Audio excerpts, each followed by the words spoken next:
Hi, what a pleasure it is to be here with all of you today. I wish I could be there in person, but I am here in my hometown of Toronto, Canada. And this is where I was born and raised, and also became a high school math teacher at one of Ontario's first fully digital schools. Since then, I went on to support other schools and school systems around the globe to help them transition to digital. And I've been working a lot with governments and school systems and schools all over the world.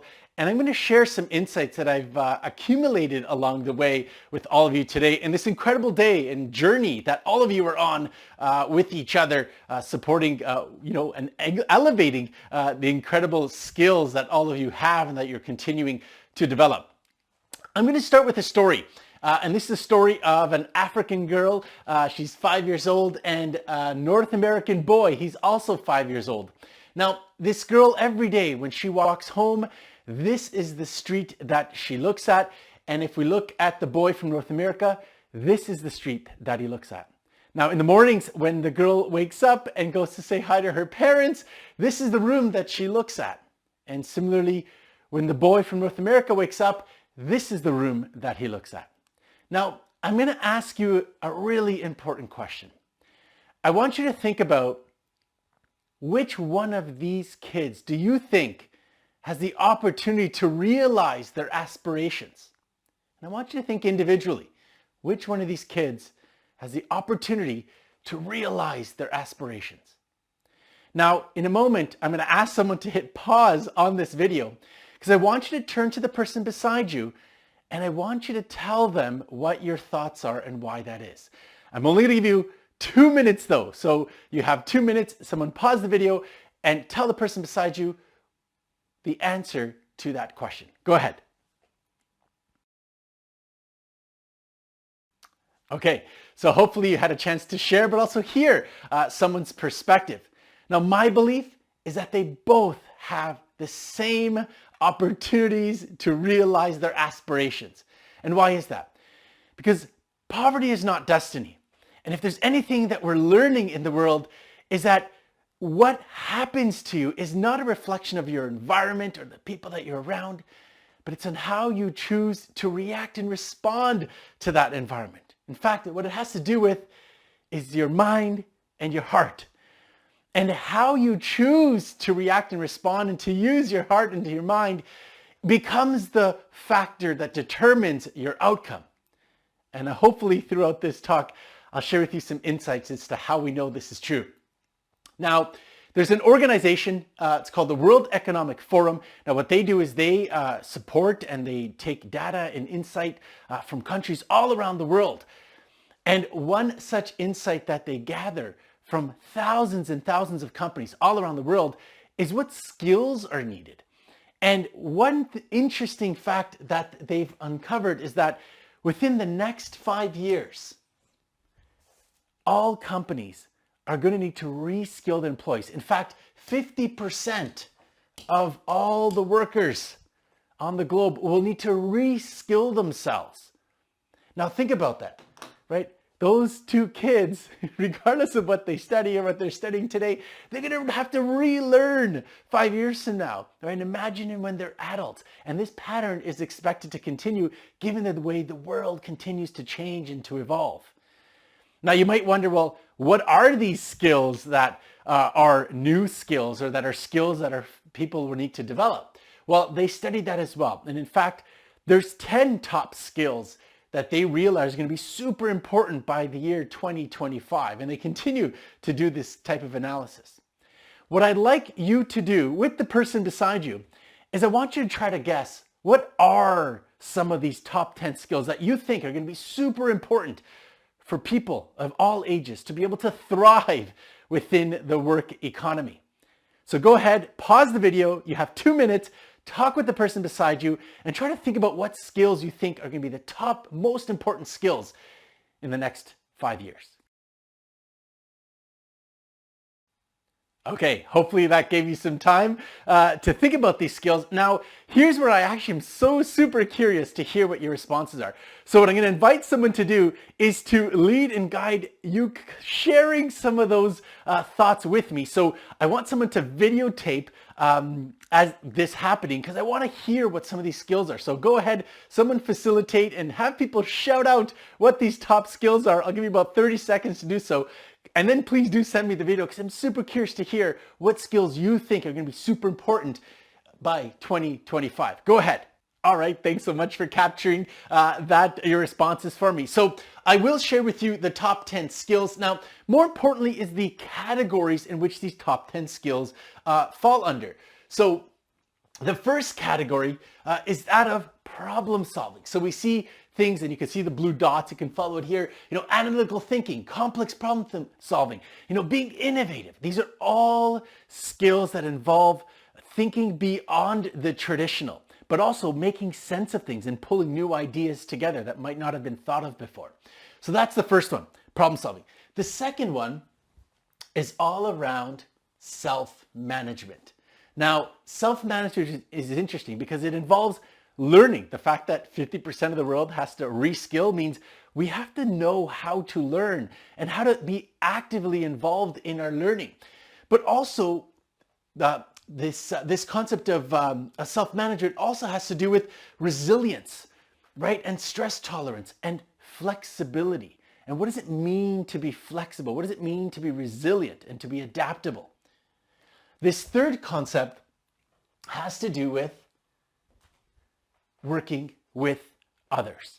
Super important is the ability to be able to negotiate, to be able to be empathic with others. So this skill of being a leader, or where is it here? Social influence. And what does it mean to have social influence? These are all new skills that need to be developed within our workforce. And the last one, I'm going to pull it out here,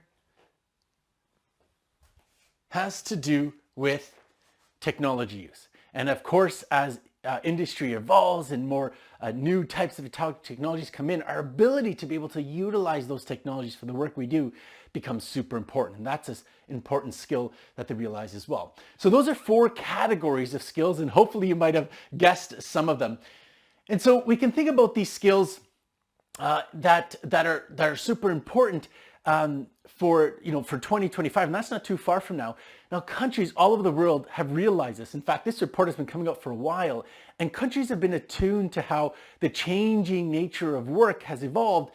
And countries have realized, well, the things that we've been doing in school, memorizing facts and, multiplication tables and writing essays, although that's important, literacy, numeracy, basic skills are important, so too are developing these skills. And countries around the world are asking themselves, how do we create opportunities to teach these skills in these youth?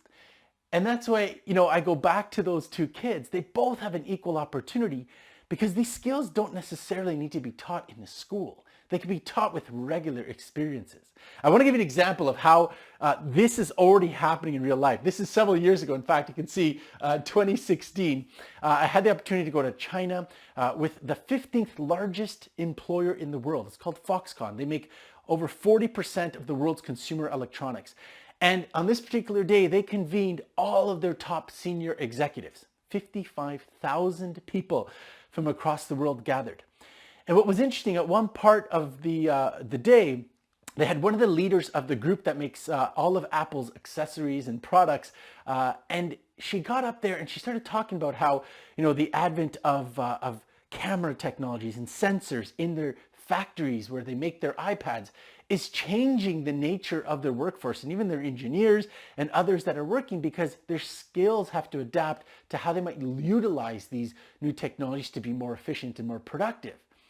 In fact, it's changed the workforce so much, what she put up on the slide on the stage was a list of new skills and criteria that they give to all the universities where they traditionally hire their employees from.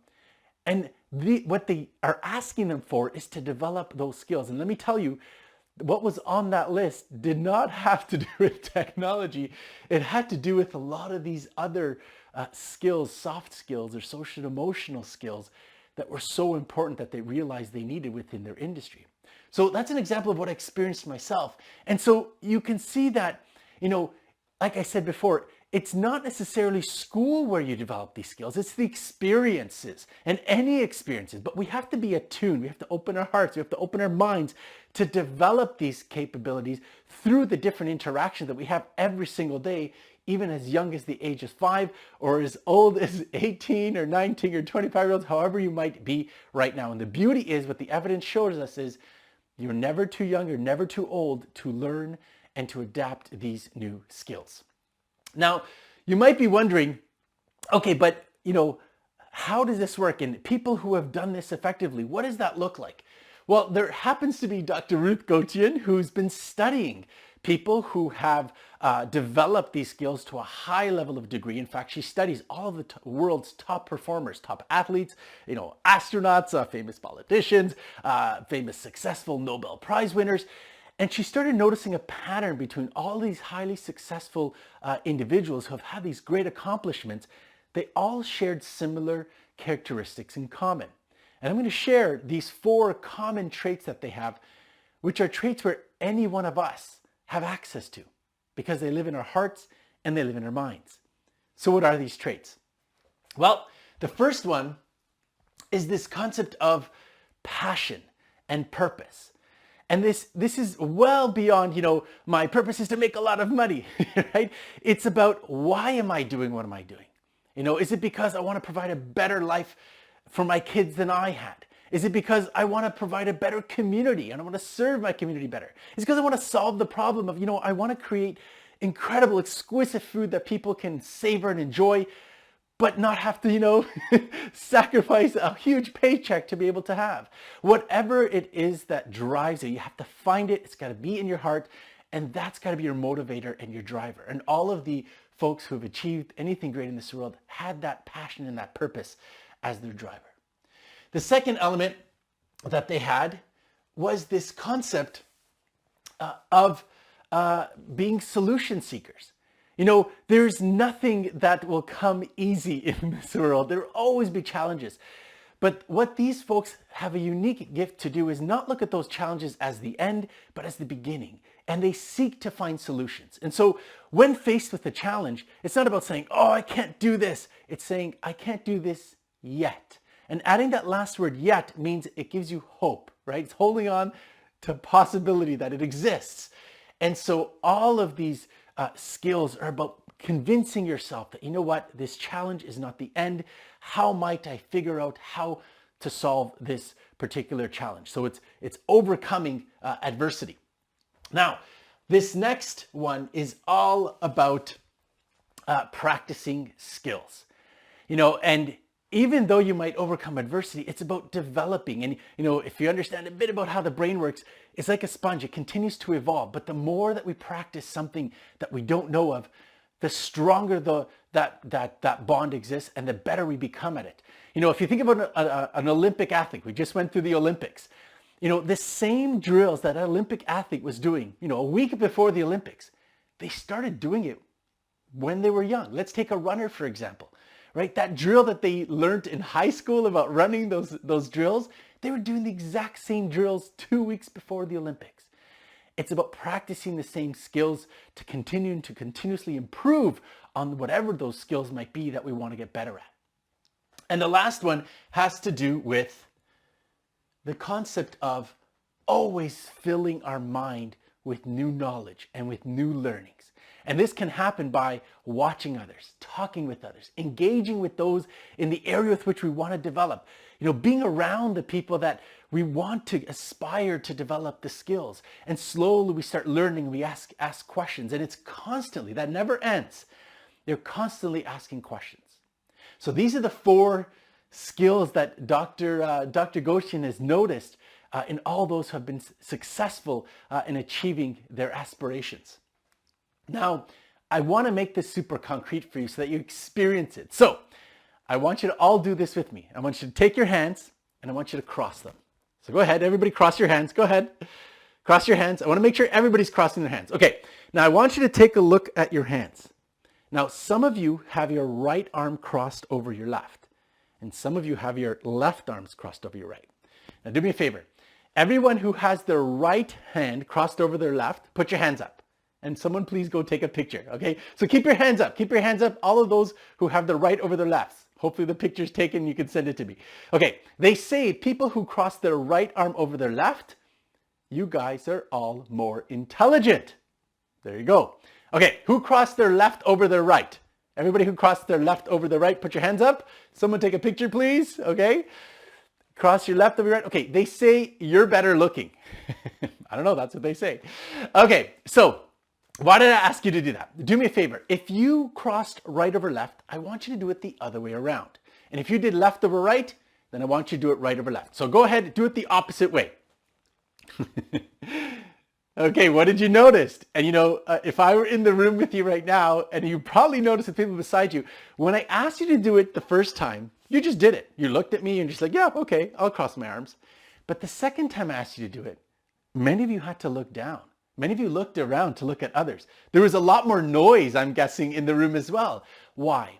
Because anytime we try something new, it's awkward and uncomfortable. It's different. We have to use more thinking processes. Right? But what happens if we keep practicing that? Right? Now, I want to unpack some things that are happening here. Now, first of all, this concept of crossing arms. Right now, you know, this crossing arms, you know, the opposite way, you know, it was awkward. It was uncomfortable, right?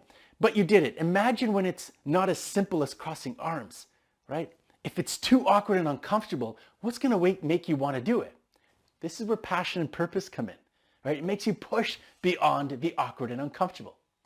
Now, you know, this concept that we talked about problem solving, you all did it naturally, right? Our brains are wired to do this. When we did it the natural way, we didn't have to think about it. We just did it. But then what happens when it was awkward? Well, we had to look, we had to think, we had to process. Maybe we looked at the person beside us, right? And what we did is we figured out a way to overcome our challenges. Our body's naturally wired to do this. We just have to push ourselves to want to do it, right?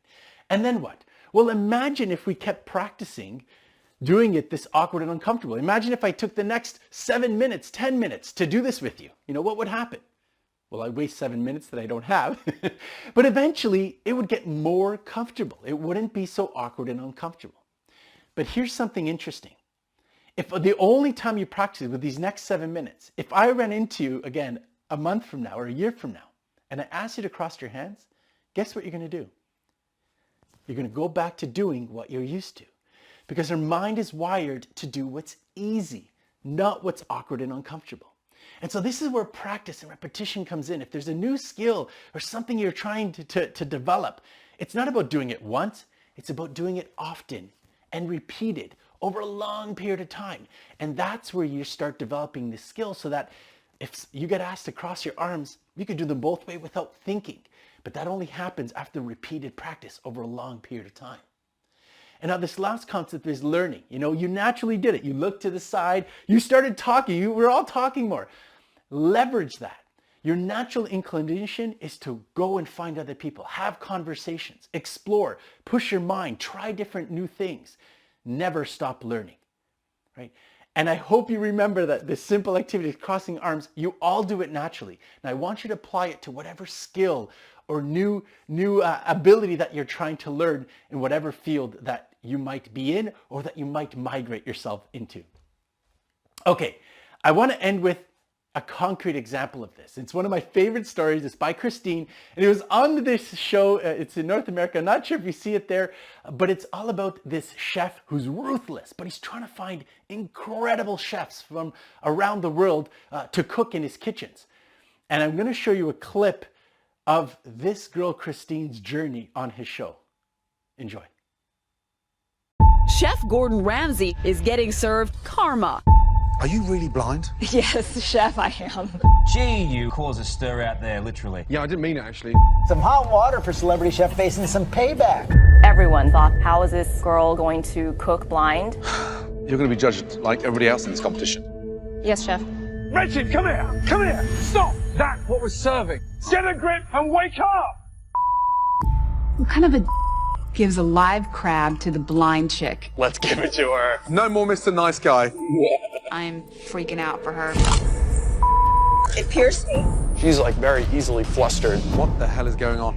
Honestly, Chef, there's just no excuse. I was flustered. A dream, she says, that turned into a real kitchen nightmare. No one ever really thought that it could be this big. We did not grant her any advantages. Are you stupid? I hate his face. I want to prove you did try to screw me. I'm sorry, can you tell me where I had put the green onion? Green onion. Still in the bowl? And maybe he really wants her out. Get out! I really loved cooking, but I thought it was going to be something I would have to give up. I really have mad respect for that lady. I don't like her. She's weak. I think Christine will win this. As you know, there can only be one winner. And that winner, Christine.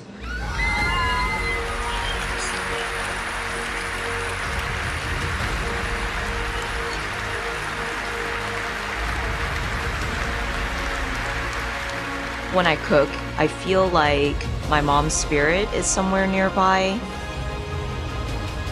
If my mom were still here today, I would ask her to teach me how to make her Vietnamese beef noodle soup.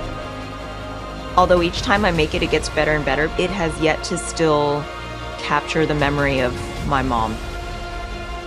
I think all of these things are a tribute to her and an homage to how my mom viewed food. Whether it's trying to get through challenges to win a cooking competition, to just trying to replicate my mom's beef noodle soup, you just have to try over and over until you succeed. Losing my vision taught me to be more fearless in life. If you can't see how steep the mountain is, then you can't fear it. Everyone is very capable, much more capable than they think they are. Regardless of where you've come from, what challenges you've faced, what sort of a hand you're dealt with in life. You shouldn't be afraid to dream big. Your chances of attaining something, if you don't try, is 0%, so you might as well try.